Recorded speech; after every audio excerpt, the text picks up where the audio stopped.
Now I will give the floor to Mrs. Tulia Ackson from the United Republic of Tanzania.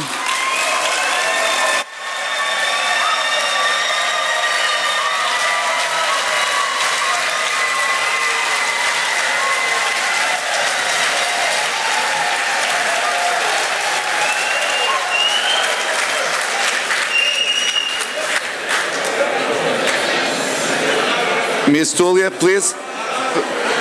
My name is Tulia Ackson. I'm the Speaker of the National Assembly of Tanzania. I am a lawyer, an advocate, and I have a PhD in law.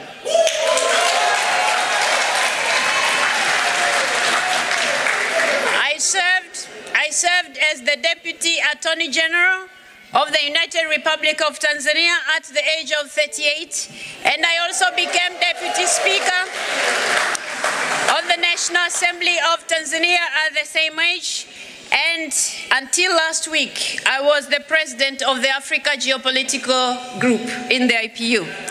I'm humbled by the endorsements made in support of my candidature from the East African Community, the Southern African Development Community, and the African Union.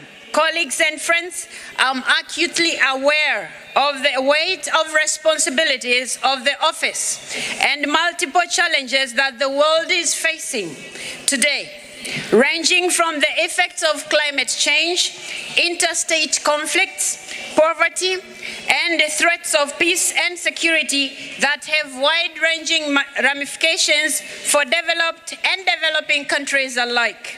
I am confident, however, that if I'll be elected as president, I will have you, colleagues, to work together in shouldering these responsibilities. From the time I became one of the leaders of IPU, I have had the opportunity to collaborate with you to realize IPU's shared values of peace, justice, tolerance, respect, and solidarity. My participation in IPU meetings and other activities has given me a deep and clear understanding of its vision, mission, and the role it plays in the world. As the immediate past president of the Africa Geopolitical Group in the IPU, I'm proud of our contribution towards achieving the objectives of the IPU, especially in addressing the challenges facing the world with a view of ensuring sustainable development. The knowledge and experience I have gained over the years has elevated my leadership skills to the next level. This has given me the urge to vie for the top leadership of our institution. It is with deep sense of humility that I stand before you to request for your total trust and support for my candidature for the position of President of IPU.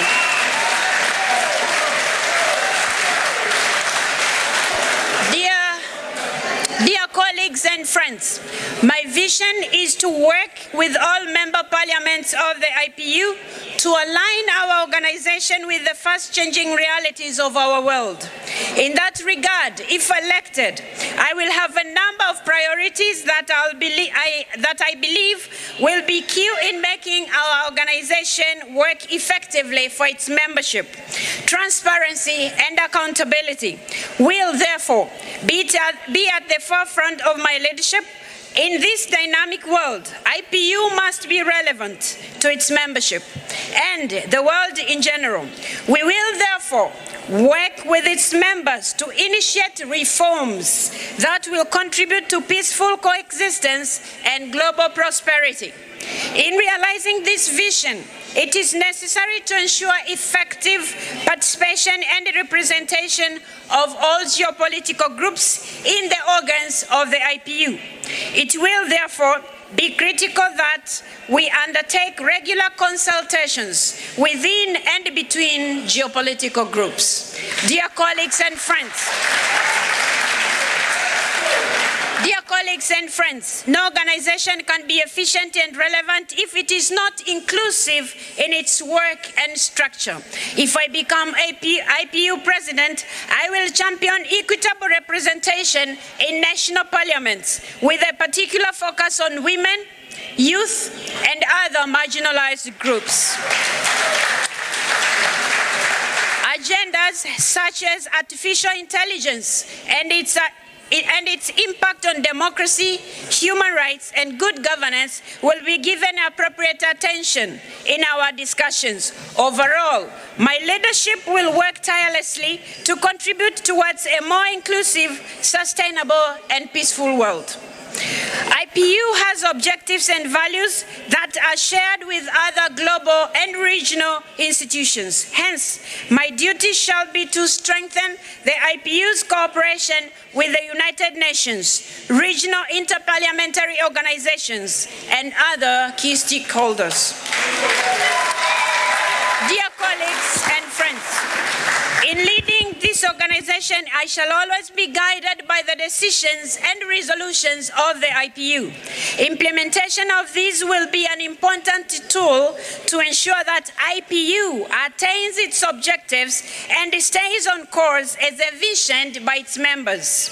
This thus ensuring effective implementation of our strategic plan of 2022 to 2026, which seeks to make sure that the IPU is more inclusive and our national parliaments as well.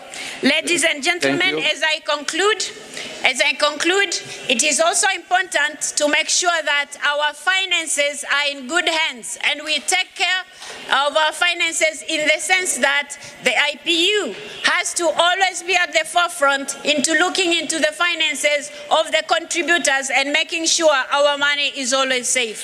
Ladies and gentlemen,